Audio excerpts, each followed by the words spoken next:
This week on Beyond Stillness, Stories After Stroke, we welcome mother, wife, and caregiver Nikki Juvan, who lives in Middlebury, Vermont. In October of 2018, her husband suffered his first stroke. In her story, Nikki describes her approach to caregiving and how it has changed over the years. While working through grief, she found it helpful to serve as a resource for others. Nikki and her daughter went on to found Stroke Awareness Vermont. Nikki's story is entitled, I Have Been Changed for Good. Thank you for joining us for part 2, Nikki Juvan's interview. Beyond Stillness, Stories After Stroke is made possible by our guests and tax-deductible donations from friends and listeners like you. Join us in empowering stroke survivors with stories of wisdom, purpose, connection, and hope at www.beyondstillness.org. Hello and welcome to Beyond Stillness, Stories After Stroke. Stroke offers a powerful, life-changing shift in perspective. Each colorful memory creates a parable for life's greater teachings, a compass for journeys ahead, and inspired wisdom for unique growth. This podcast, Beyond Stillness, Stories After Stroke, offers a moment of pause for storytelling and reflection. Ultimately, Beyond Stillness is a welcoming environment that reveres the moment beyond stroke's paralysis. Still moments unite humanity and divinity. I'm your host, Molly Bucola. This week, we welcome guest Nikki Juvan. Nikki is a mother, kindergarten teacher, and wife/caregiver. She is also the co-founder of Stroke Awareness Vermont. Nikki enjoys musical theater, singing, baking, doing puzzles, spending time with her daughter, and snuggling with her 2 wonderful cats. Today, Nikki shares her story entitled, I've Been Changed for Good. As we begin today, we take a moment of pause, settling in our time and our space. Maybe elongating our inhalations and exhalations. Nikki is a caregiver, and we spotlight caregivers this week, ways that they selflessly offer their hands, their schedules, their hearts in order to serve others. Help us to remember the soul, the person beneath the service, the person beneath the caregiving. We honor that person and hope for ways that that person may flourish in order to spread their unique joy and spirit to others. Today, Nikki speaks about being changed for good. Help us to orient ourselves in a way that we see that our lives can be open and lives of service, lives of love, lives of peace, so that we too may be changed for good. Hi, Nikki. Hi, Molly. Thanks for having me. Thanks for joining us. In your story, you mentioned an encounter with a nurse named Priscilla. You said she gave the best hugs and was the first person to tell you that you matter in all of this too. How do you remind yourself on a regular basis about this? I don't think that I did until about a year and a half ago. I think in the beginning, those first several years, it was all just about learning how to survive and figure all of this stuff out, and the doctor's appointments and medications and all of that. It really took me until like I said, like the beginning of 2023, when I really said, I have to make some changes here because I can't keep doing this. And I think even it's been up till this point where I can really now say, I am important in all of this. So it didn't happen right away. Yeah. If you could talk to yourself in those first 2 survival years, what would you say?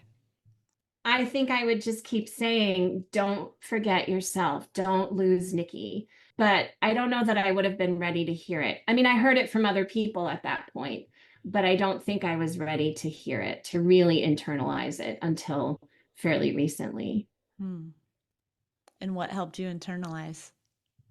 I think I just got to a point where I was pretty low and pretty exhausted and just realized, you know what? You are important in this. You have to make sure that you are taking care of yourself. And I know it sounds so cliche, right? Everybody says you have to put your own mask, a gas mask on or whatever on the airplane before you can help others. I finally realized I can't care for him if I'm not caring for myself. Hmm. That's also a survival moment. Yeah. In your story, you describe a moment in the hospital. You said shock, fear, sadness, and a touch of resentment deflected information. Nothing sunk in. In that moment, I was hurled into an unfamiliar system with life altering demands.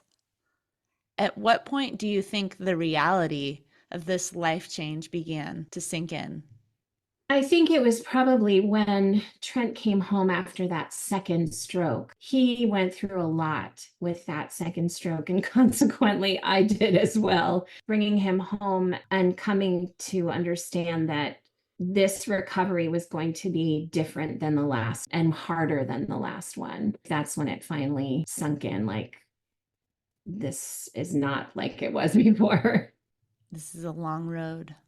Mm-hmm. Looking back, do you wish that you had addressed that first stroke recovery experience different? I think I just wouldn't have been able to do it any other way. This was just the way that I knew to do it. It was again that like I have to do something. I have to fix this problem. So I am going to be his cheerleader and I'm going to remind him to do his exercises and I'm going to change what we're eating and I'm going to, all of those things. So I don't know that that I would change anything because it's just how I had to go through it. It's survival, one thing Yeah, at a time, and the things just keep coming, but one thing at a that's time. right. Yes. Yeah. Yeah. In your story, you go on to say, I quickly learned that the on call doctors and nurses changed, sometimes every day, and that I had to be the constant for him. Mhm. Who or what has been the constant for you in these ever changing circumstances? First and foremost, God has been my constant and my faith, going back to that trust that for whatever reason, this is happening and we need to make good out of it. I've been very, very fortunate to get to know some social workers through the adult day center that he attends, and they have been through it with me. And so I'm very fortunate for them. And as silly as it sounds, but my cats, they're the joy that's there every day waiting for me. I know no matter what, they're going to be there. There's something real about the emotional support animals, Mm. that unconditional love. Oh, absolutely. Those days when I would come home late from the hospital and, they were just waiting for me and ready to snuggle up with me in bed and just what I needed from coming home from the stressful time at the hospital. Hmm. How did you learn to live with unpredictability? Hmm. It's been hard because I like to be able to plan things and know what's coming. So it's really taken me a leap of faith that, you know what, I have to just take it moment by moment, day by day. And I think I've gotten better at that and just again trying to focus on this particular day. But it's not easy for me because that's not typically how I enjoy living my life. It sounds like you're a planner and a doer, so it's hard not to plan. Right. But some of it is just surrendering, right? And saying, this is the plan. It may not happen. And I do that in my classroom too. So maybe that has helped me to transition to doing that in regular life too. Tell me more about surrender. There are just certain things that are not in my control.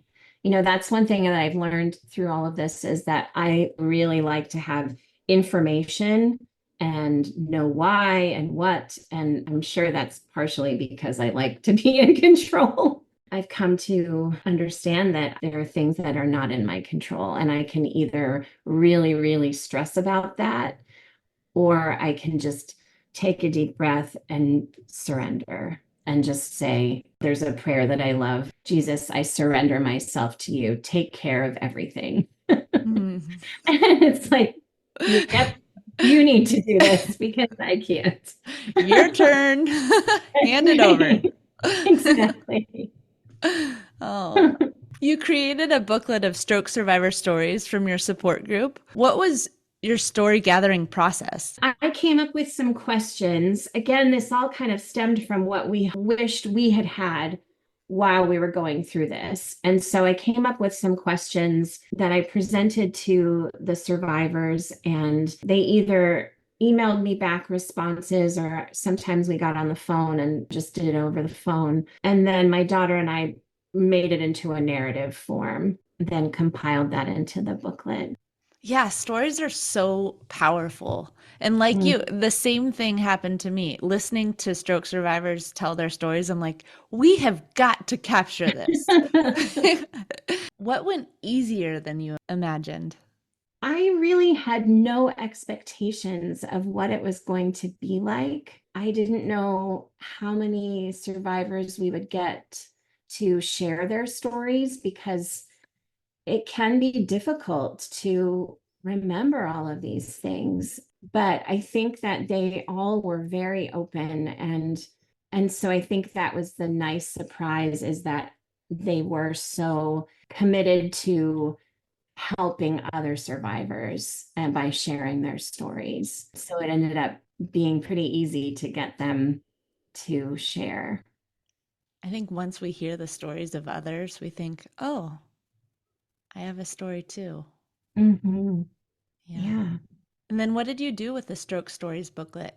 So this was done with the survivors from the UVM stroke support group. And then actually we also collected some others from people that aren't part of that group. But then we turned it over to the UVM Medical Center, and they actually printed it for us. And so the hope had been that they would distribute them to stroke survivors as they were getting ready to leave the hospital. And then we have also distributed them in various ways to doctors' offices and places that we thought would benefit from having that. Please tell us about one story you gathered that has helped you on your journey as a caregiver. Yeah, I think though they all do to a certain extent. Last summer, we went to stroke camp and met so many different caregivers. And think about Don, who's a caregiver to his wife, and he's always looking for resources and sending them to me. And I met a woman named Abby, who her husband has pretty extensive needs. And I mean, she's in there day after day. They took a trip to Thailand this past winter. Whoa.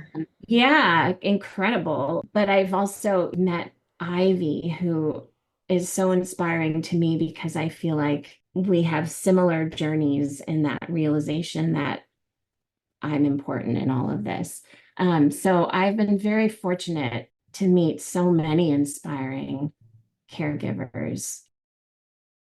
We did have a couple caregivers that wrote their stories, and there's a man who's been the caregiver of his wife for, I think, over 15 years. And just the way that they're always looking for the next thing to do, to experience, whether it's they ride a tandem bike together or they do adaptive kayaking. He has started bringing her to do adaptive skiing, and they went out to like Utah this past winter. So just always looking for things to do. And so I find that very inspiring that even after all these years later, he's still going at it and trying to make it the best life that they can possibly have. Yeah. And that looks different for every stroke survivor and their partner. Right. It sounds like they may have been active before the stroke Yeah. and Yeah. finding new ways to engage in those activities. There are a lot of organizations out there that support a variety of adaptations. Yeah. And that's one of the things that, in our Stroke Stories booklet, these organizations are out there, but people may not know about them. We have this incredible adaptive kayaking program that Trent and I have been part of for the last 5 years. And I wouldn't have known to look for it, but it was through our support group that we learned about it. And since then, I've told multiple people about it. That's why it was so important to us to tell the stories and also collect the resources, because there are things out there. It's just when you're in it day to day of taking care of your loved one, you don't have time to go on the internet and just be looking for things. So that was really one of the reasons why we wanted to do this. Yeah. And when you say we, you're talking about Stroke Awareness Vermont that you and your daughter founded? Yes, yeah. So my daughter Hannah and I teamed up. She's more of the technical website developer kind of role. And so she and I, yes, teamed up to create Stroke Awareness Vermont. So we took the Stroke Stories booklet and made it into an electronic version that's on that website. We continue to gather more stories, the information about stroke and the signs of a stroke, and then the resources that are always being added to as I find things. So important. A resource list. To have one specific location for resources is really helpful. Yeah. Stroke Yeah. Awareness Vermont. Yes. Stroke Awareness Vermont, all spelled out, .org. Thank you. At one point in your story, Nikki, you said, talking with those who are at the beginning of their journey has helped me with my grief. Can you tell me Mhm. more about that? I think that goes back to that idea good can come from everything, and there's a reason for this. And so I think that if I am able to help another caregiver who's at the beginning of this journey, whether it's providing a resource or just listening and saying, I understand, if I can make it a little bit easier for them, then I can say to myself, okay, maybe this is the reason why. Maybe this is why this has happened.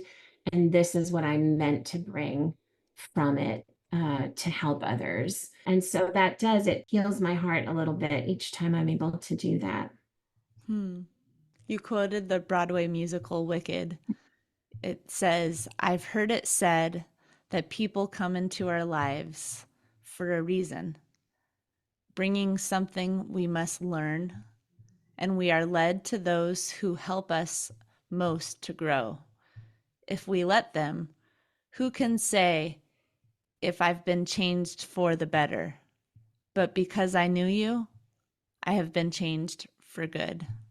Can you tell us why you quoted that? I have a background in musical theater, and I could find a song in a musical that would represent a particular emotion or thought, really anything. My daughter was a huge fan of Wicked growing up, and so it was something we listened to over and over and over and over again. And I know very well. And I think it speaks to me because I've been changed forever. My husband has been changed forever. Our lives, our marriage has been changed forever. But we can use this, we can use all of the heartache and the challenges for good to help others. I didn't choose this. I don't know that I'm better for it, but I am going to make the best out of it. Well, if I had a resource list of caregivers, you would for sure be on it. You're definitely an inspiration. And it hasn't been an easy journey. You've been able to move through those dark, overwhelming moments and come out, I want to say on the other side, but it's still hard and heavy at times. But you've found a normalcy in it and a way to develop your own sense of identity and let your own soul shine through all of it. Yeah. I'm still figuring it out. I think I will forever be trying to figure it all out. I hope that above all, yeah, that I can help others. So maybe it's a little bit easier for them than it was for us. I was deeply moved when you said, I've realized that I've outgrown my ability to be Trent's cheerleader, but instead have learned to accompany him in ways that feel right to him. That looks different every day. You were acknowledging a moment of transition or growth within your own recovery journey. Can you tell us more about outgrowing the role of cheerleader and assuming the role of accompaniment and what that looks like for you? I didn't realize, of course, we are on this journey together, Trent and I, but we really are on our own separate paths as well.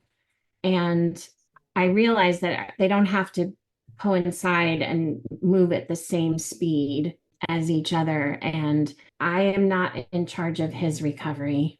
He's not in charge of my recovery. We really have to do this for ourselves. When I came to that realization, it meant just letting him be the lead for his recovery and not necessarily making a chart for his exercises, but to let him initiate that on his own and be there to support him however he needs me to be. But I guess I'm not pushing as much as I used to. I've taken a step back to just be able to focus on me as well. So if that means I go to another room and I'm doing something else and he's in the other room doing whatever he needs to do, instead of me saying, okay, let's do your exercises now. It's a little bit of a lightening, I think. That must have been challenging in a way because you have control over making a chart and pushing him to do. But really, it may be a false sense of control because he's going to do what he wants to do. Mm-hmm. How are you able to release the false sense of control in that moment in order to let him do what he is motivated to do? I think it came down to, again, having to surrender that feeling of control. Comes back to that surrendering. I was getting disappointed that my strategies weren't working for him. And so it was either continue on this particular road that we're on where I'm trying to get him to do it and living with that disappointment when he doesn't want to do it or does it differently, or stepping back and just walking alongside him and supporting him in what he is doing at that moment. How has that been life-giving for you and for him? I'm not on top of him all the time for doing certain things. I think we're able to just enjoy the present moment, whatever that looks like. If we're together in the same room or if I have to go off and do something different, it's taken that pressure off of me that it's not my responsibility to make him better. It's not my responsibility to make him better. Yeah. That's a powerful caregiver statement. Yeah. It's taken me a long time to get to that place. Yeah. Yeah. And there's some release in that. Mm-hmm. Well, Yeah. Nikki, thank you for sharing your thoughts. Thank you for sharing your story and meeting with me throughout the past month or so. Thank you. Thank you for all of your work because What you're doing is so incredibly powerful. And I'm grateful for all that you have done, speaking to me and helping me craft this story and dig a little deeper too. It's been really wonderful. Thank you, Nikki. We'll close with a moment of pause. Today, Nikki spoke about surrendering and focusing on the present moment, focusing on one thing, one person at a time. Help us to surrender to the present moment, to let go, to release, and to be open. Today we hold special space for caregivers and all that they do and who they are. And we give thanks. Beyond Stillness, Stories After Stroke is made possible by our guests and tax-deductible donations from friends and listeners like you. Join us in empowering stroke survivors with stories of wisdom, purpose, connection, and hope at www.beyondstillness.org. Another way to support is to like, share, or subscribe to our weekly show. Again, thank you for devoting time and space for this week's episode of Beyond Stillness, Stories After Stroke. Thank you for listening to Part 2, Nikki Juvan's interview. For the full story, please listen to Part 1, Nikki Juvan's story. Each colorful memory creates a parable for life's greater teachings, a compass for journeys ahead, and inspired wisdom for unique growth. In this episode of Beyond Stillness, Stories After Stroke, mother, wife, and caregiver Nikki Juvan from Middlebury, Vermont, shared how her approach to caregiving has changed over the years. While working through her own grief, she found it helpful to serve as a resource for others. Nikki and her daughter founded Stroke Awareness Vermont. Nikki's story was entitled, I Have Been Changed for Good. Thank you for listening, and remember, as part of the stroke community, you are more than supportive. You are inspirational. If you are part of the stroke community and have a story you'd like to share on the show, please contact us. Email molly@beyondstillness.org.